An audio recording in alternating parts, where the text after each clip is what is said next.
using the odoo export module. So this module is a dynamic exportation module that enables you to filter your records, your own records, your models, and then have your fields according to the way you want it to appear on your Excel headers. So first thing I'll have to show right now is the way to install this module. So once you download this module, the first thing you should do is to go directly to locate this module called Odoo Export. So the name of this module is Mark Odoo Dynamic Export. So in case you want to use this module, or if you have it already installed, what you should do is to go to the settings and then make sure you enable the user role for this user that you are currently working on. So under the settings, locate the user. So So when this comes up, under the manage users, locate any user that you might want to have access to this dynamic feature. So recall that you should also have technical experience of the whole of the way Odoo works for you to utilize this. So coming here under this user, I will come in here, Madoka Sopulu, open up my Odoo, then go down straight to the module Mark Dynamic Export. Set yourself as a user.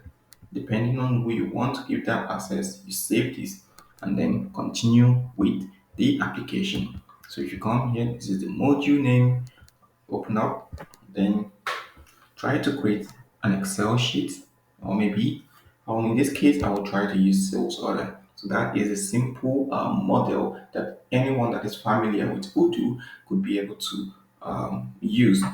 Now, for example, I will call this name of my report. This should be the name of my Excel report. Then the target model is my sales order. Then I'll come in here. Recall that in Odoo, technical experience, if you have technical experience, if you want those filter states that are in done. So the way to do this is to open this, come in here under sales application, ensure that you log in as a debug user, and then open that same method that you want to make this filtering to analyze this field structure or the kind of data structure and types in which you are looking for. So here you can see my states. All right, so I'm looking for the one that the state is in done. So I could print out. So if I go back here, I want to say the domain will be the one that are in done. All right, so I'll come in here to say I want it to filter all the sales order that are in done. So you use this domain logic, right? So you can use equal to done or whatever that you want and set your domain here. So you can add multiple domain, of course. Now, I can decide to set limit in which I want this to print, or I can decide to use this feature to say I want you to limit it to just 20 records, right? So here is where your file will be downloaded, and then you can click on it to pull up to save to your system. So it's an on-demand save to your operating system. So here I'll come in here to start defining my field. So for the purpose of this, I will define my field to say the first thing is the partner ID, of course. So coming here, the name of the field is customer. Alright, I'll take in customer, and this is it, and then I'll put in the header name.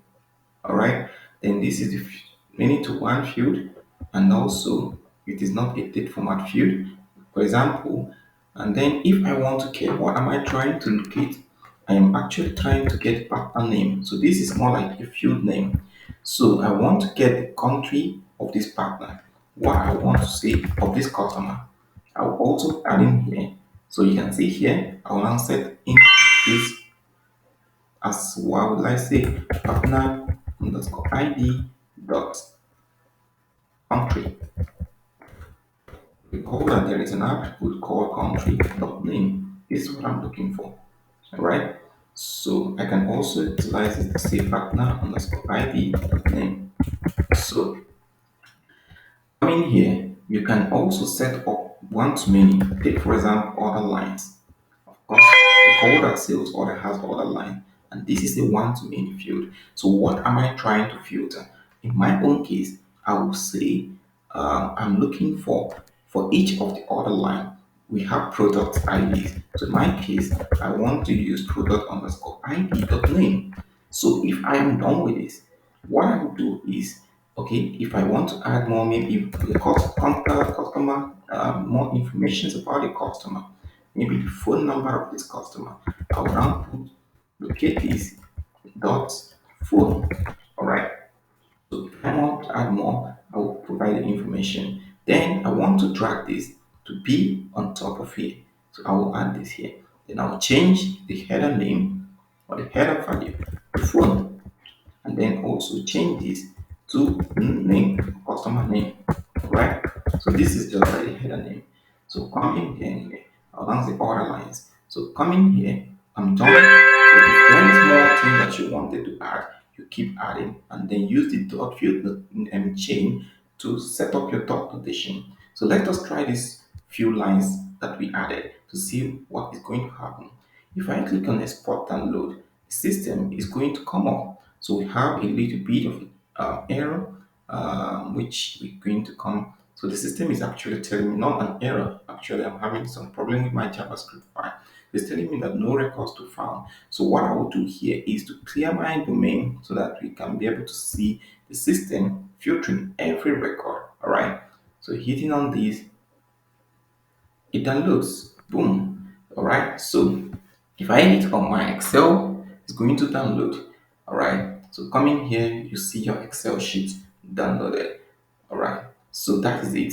And then let me go to the next thing by opening my Excel. I'll be coming up to open my Excel sheet. All right, so this is my Excel sheet. So you can see those records that I filtered populating here.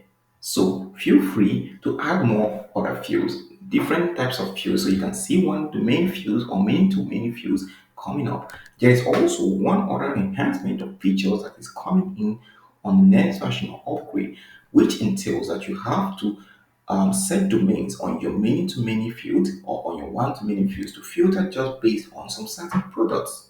So this could be found here, all right, where you set up the result domain for your many to many records. So one other thing that I would like to show is adding up date fields. So let me quickly pause this and configure this, and then I can be able to export this, and then you see how the date format works. So I was able to locate a field for date, time, field type. So one thing about it, I can set this to other date,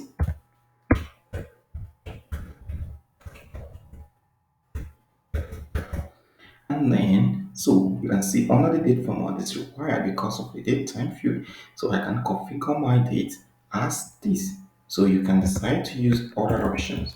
If you clear this filter, so you can decide to use this option on the placeholder. So let me also demonstrate this. I can decide to use this formula, the date timestamp, which is like this, then X. Alright, so depending on what formula I also want to use, I can decide to set this. Alright, so the D slash M slash Y and then the timestamp. So I can decide to remove all the timestamp and then leave the date format.